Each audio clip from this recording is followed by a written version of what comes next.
जाके लिंक ही देखते हो, पहले समझ लो कि कैसे करते हैं। ठीक है, फिर बाकी बाद में देख लेना, है ना। अब सारी चीजों को मैंने लिंक डिस्क्रिप्शन में दे रखा है, जो चीजें हैं कॉम्प्लेक्स वो भी मैंने बता रखी है कि आप उनको करोगे कहाँ से। ठीक है, अब देखो बात देखते हैं। देखो 10 से 20 लाख निकालने के लिए कोई तोप मारने की जरूरत नहीं है, सिर्फ कुछ गिनी हुई चीजें करने की जरूरत है, लेकिन सिस्टमेटिक वे में, कि हमें एक एक चीजें कैसे करनी है वो पता होनी चाहिए। कि कैसे डीएसए करूंगा, कैसे डेवलपमेंट करूंगा तो कौन सी चीजें करूंगा। क्योंकि देखो ऐसा नहीं है कि मैं भर के सारी चीजें कर दूं कि ये पूछते हैं, नहीं। इंटरव्यू का प्रोसेस पता होना चाहिए कि अगर मैं एक बैकएंड डेवलपर के लिए ये सारी चीजें कर रहा हूं तो क्या क्या इंटरव्यू में पूछा जाएगा, वो मुझे पता होना चाहिए। और ऐसा भी नहीं है कि उसमें से मैं सारी चीजें पढ़ लूंगा। जैसे अभी एडवांस जावा की बात करूं तो मैं कि पूरा एडवांस जावा पढ़ने लग जाऊं जेएसपी के साथ में, नहीं, अभी वो कोई नहीं पूछ रहा है, राइट। तो हम क्या क्या चीजें करेंगे जो मुझे मेरे एक टारगेट लेवल तक पहुंचा सकती हैं, मुझे 10-20 लाख रुपए की जॉब इजीली दिलवा सकते हैं, इजीली। 10-20 लाख नहीं, आपको 25-20-30 तक मिल सकता है विद ये सारी चीजें करके, जो अभी ये सारा लिंक आपको डिस्क्रिप्शन में मिल जाएगा, इस पीडीएफ का जाके निकाल लो। ठीक है, और वही सारी चीजें करनी है, लेकिन सबसे पहले मुझे पता है सबसे ज्यादा कि जाके लिंक ही देखते हो, पहले समझ लो कि कैसे करते हैं। ठीक है, फिर बाकी बाद में देख लेना, है ना। अब सारी चीजों को मैंने लिंक डिस्क्रिप्शन में दे रखा है, जो चीजें हैं कॉम्प्लेक्स वो भी मैंने बता रखी है कि आप उनको करोगे कहां से। ठीक है, अब देखो बात देखते हैं के लिए होने वाला है। ये मैं कभी सजेस्ट नहीं करूंगा आप इसको फॉलो करो अगर आप फ्रेशर हो। आप सीधे डीएसए लगाओ और अपना छोटा मोटा जो भी आपको डेवलपमेंट आता है उस पर ध्यान दो, ये आपके लिए नहीं है। ठीक है, आप इस पे ध्यान मत देना अगर एक फ्रेशर हो तो। अगर फ्रेशर हो तो कुछ कुछ चीज़ें, चुनिंदा चीज़ों पे ध्यान देना, सारी चीज़ों पे नहीं, वो मैं बताऊंगा ये आप कहाँ तक कर सकते हो, कैसे कर सकते हो। बस ठीक है, देखते हैं। देखो अगर आप फ्रेशर हो, आपको एक अच्छी कंपनी निकालनी है, तो आप डीएसए कर लो। मैंने बहुत सारी वीडियोस में बताया कि अरे आपको कौन से टॉपिक्स करने हैं, कौन सी एल्गोरिथम्स करनी है, कौन सी एडवांस एल्गोरिथम करनी है। लास्ट वीडियो में हमने डिस्कस किया है।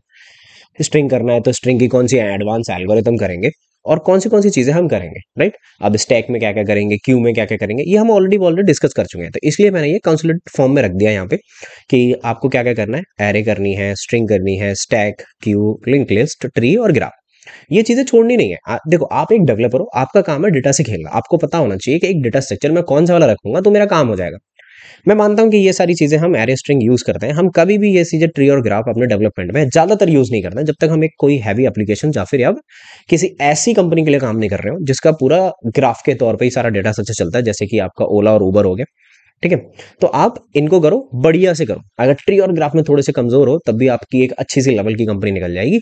लेकिन आजकल थोड़ा सा स्टैंडर्ड बढ़ गया, तो मैं कह रहा हूं कि भैया छोड़ो मत, कुछ भी सारा कर लो। ठीक है, तो इस भरोसे में मत रहना कि मेरा लक चल जाएगा, नहीं। आप जब मेहनत करोगे तभी लग चलेगा। तो ये सारे टॉपिक एकदम घोल के पी जाओ। ठीक है, अब बात आती है भैया मैं डेवलपमेंट में क्या क्या करूंगा। देखो डेवलपमेंट की बात आती है तो जहां से कोर जावा, ठीक है, एडवांस जावा। अब यही मैं कह रहा था कि अगर आप फ्रेशर हो तो आप कहां तक करोगे। ठीक है, अब मेरी बात सुनना ध्यान से। देखो कोर जावा, एडवांस जावा। एडवांस जावा में सारी चीजें करने की जरूरत नहीं है कि मैं सारी चीजों के पीछे पड़ रहा हूँ, मैं जेएसपी भी कर रहा हूँ, ठीक है, मैं बेसिक ब्लॉक्स भी समझ रहा हूँ, नहीं। आप सिर्फ सबलेट करो और जेडीबीसी करो, क्योंकि देखो यहाँ पे थोड़ा सा स्मार्ट प्ले करेंगे अगर आप ये सारी चीजें धीमे धीमे करने लग जाओगे कि मैं एडवांस जावा भी कर रहा हूँ, कि मैं पूरा कोर जावा भी पढ़ रहा हूँ ऐसे, तो आप बहुत टाइम लग जाएगा आपको। लेकिन देखो मैं रिकमेंडेड करता हूँ, अगर आपने ये कॉलेज से कोर जावा पढ़ रखी हो, कोर जावा ये आपने कॉलेज में पढ़ रखी होगी, तो आपके लिए बहुत ही ज़्यादा बेनिफिशियल होने वाला है। क्योंकि ये पूरा जो मैं बता रहा हूँ आपको, जो पीडीएफ है, ये सबके लिए है। अगर आपको पहले आता है फिर भी, अगर आप स्विच करना चाहते हो किसी अदर डोमेन में फिर भी, ठीक है। क्योंकि ये मैंने सारी चीज़ें बेसिक से एडवांस तक लिखी हैं। अब अगर आपने कॉलेज में पढ़ रखा है तो मेनली आपको मल्टी थ्रेडिंग, कलेक्शंस, ठीक है, आपकी एक्सेप्शंस, ये चीज़ें आपको बहुत अच्छे से आनी चाहिए। बेसिक सिंटेक्स तो आपको हर लैंग्वेज के आते ही हैं, ठीक है, आते ही नहीं लेकिन आने चाहिए, है ना, क्योंकि सेम ही होते हैं। तो कोर जावा मैं समझ लेता हूँ कि आपको बहुत अच्छे से आती है, आपने कॉलेज में पढ़ रखी है। अब मैं एडवांस जावा की बात करता हूँ तो मैंने सिर्फ दो चीज़ें बोली कि सबलेट और जेडीबीसी। लेकिन कोर जावा में फिर से कलेक्शन बहुत ही अच्छे से आना चाहिए, क्योंकि डेवलपमेंट में कलेक्शन और हमारे एक्सेप्शन हैंडलिंग बहुत ही शानदार तरीके से यूज होती है, और वो आपको आनी चाहिए। अगर कंसेप्ट क्लियर नहीं है तो कर लो, ठीक है, कर लो तभी आगे बढ़ना। अब बात है स्प्रिंग फ्रेमवर्क। देखो स्प्रिंग फ्रेमवर्क में बहुत सारे मॉड्यूल्स हैं, क्योंकि स्प्रिंग लूजली कपल्ड फ्रेमवर्क है, ठीक है। तो बहुत सारे मॉड्यूल्स हैं, जैसे कि जेडीबीसी हो गया, जेएसपी है हमारा। तो जैसे अब बहुत सारे लोग आपको बोलेंगे जब आप एडवांस करोगे सबलेट जेडीबीसी मत करो, स्किप कर दो, बहुत पुरानी टेक्नोलॉजी हो चुकी है। नहीं नहीं, ऐसा नहीं है। जितने भी फ्रेमवर्क्स हैं, जैसे कि अपना स्प्रिंग डेटा जेपी है, वो इंटरनली तो जेडीबीसी यूज कर रहा है ना, उसके ऊपर ही बना है।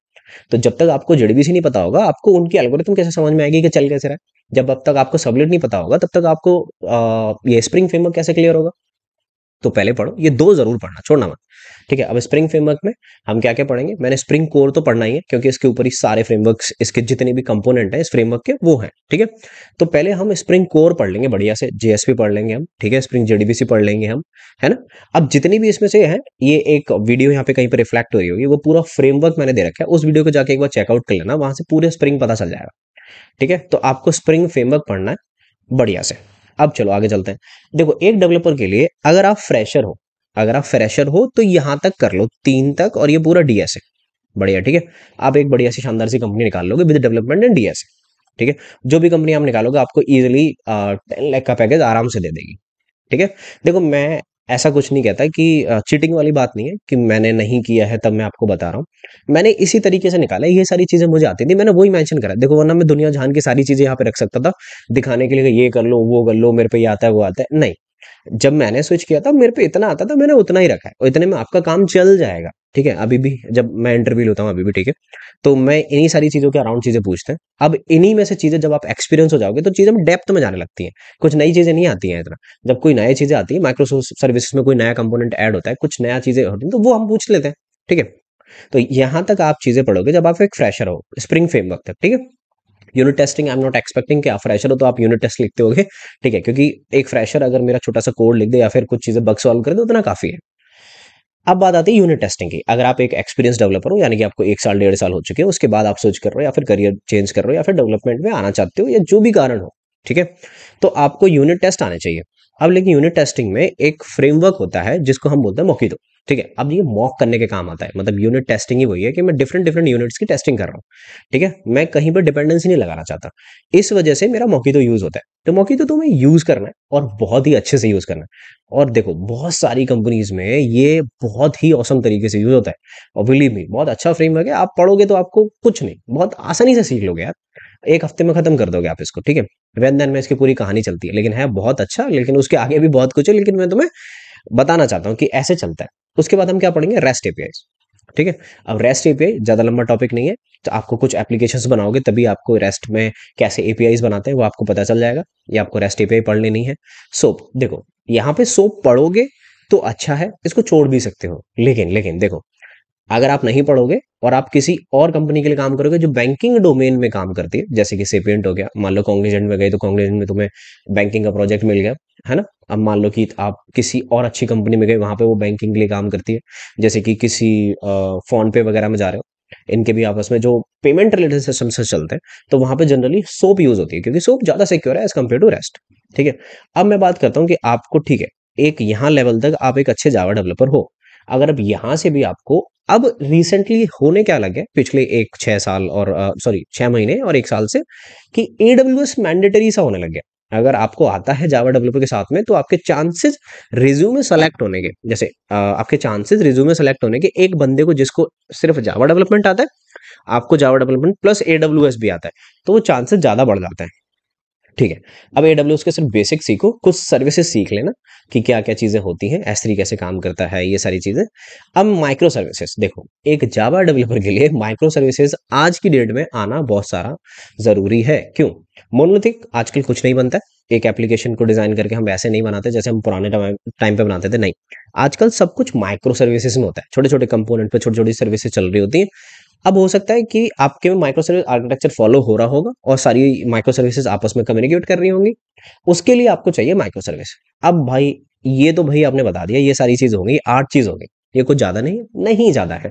मैं ये नहीं कह रहा हूँ कि आप इसमें मास्टरी कर लो, आपको एक अच्छे वे में, ऐसा नहीं है कि आप पढ़ के भूल जाओ, नहीं, आपको एक बढ़िया वे में, अच्छे वे में आनी चाहिए, ठीक है? कि अगर मैं आपको एक माइक्रो सर्विस बनाने के लिए दूं, आप बना दो, मैं आपसे कुछ क्वेश्चंस पूछूं, आप बता दो। मैं आपसे वो 6 साल इसमें एक्सपर्ट नहीं कर रहा हूँ कुछ भी कि आप बहुत ज्यादा इसमें डीप में बताओ मुझे, नहीं। मैं बोलूँ माइक्रोसॉफ्ट आर्किटेक्चर क्या होता है, आप मेरे को बना के दिखा दो, इतना तो कर ही सकते हो, है ना? ज्यादा से ज्यादा कितना टाइम लगेगा? 6 महीने लग जाएंगे इन सारी चीजों में। अब ये पढ़ना कहाँ से है? यहाँ से एक प्लेलिस्ट है, मैंने खुद ने पढ़ा रखा है, जाके देख लेना। डीएसए कहाँ से पढ़ना है? एक मैं खुद पढ़ा रहा हूँ, प्लेलिस्ट है, ट्री चल रहा है, ग्राफ बच रहा है, बस वहां से जाके कर लो। सारी चीजें मैंने आपको बता रखी हैं, किसी को एक पैसा देने की जरूरत है नहीं। अब ये सारी चीजें कहाँ से पढ़ोगे? देखो, माइट भी हो सकता है आपको स्प्रिंग फ्रेमवर्क के लिए किसी को पैसा देना पड़े, एडवांस जावा के लिए किसी को पैसा देना पड़े, मॉकितो के लिए देना पड़े, क्योंकि ये थोड़े से प्रीमियम और क्या कहूँ, ये नेट पे ना मिलने वाले रिसोर्सेज हैं। ठीक है। हाँ, मिल जाएंगे आपको, स्प्रिंग फ्रेमवर्क के भी मिल जाएंगे। ठीक है, आपको थोड़ी एक्स्ट्रा मेहनत करने की जरूरत पड़ेगी। ठीक है, ऐसा कुछ नहीं है कुछ ना मिले, नहीं मिले तो डॉक्यूमेंटेशन पढ़ लेना। ठीक है, ओके। तो ये आई होप इस पूरी वीडियो से आपकी मैंने थोड़ी सी हेल्प की होगी, और कहीं एक पाथ पे आपको डाइवर्ट किया होगा जो अच्छे पाथ पे लेके जाएगा आपको। ठीक है, अगर वीडियो अच्छी लगी तो hit the like button and do subscribe.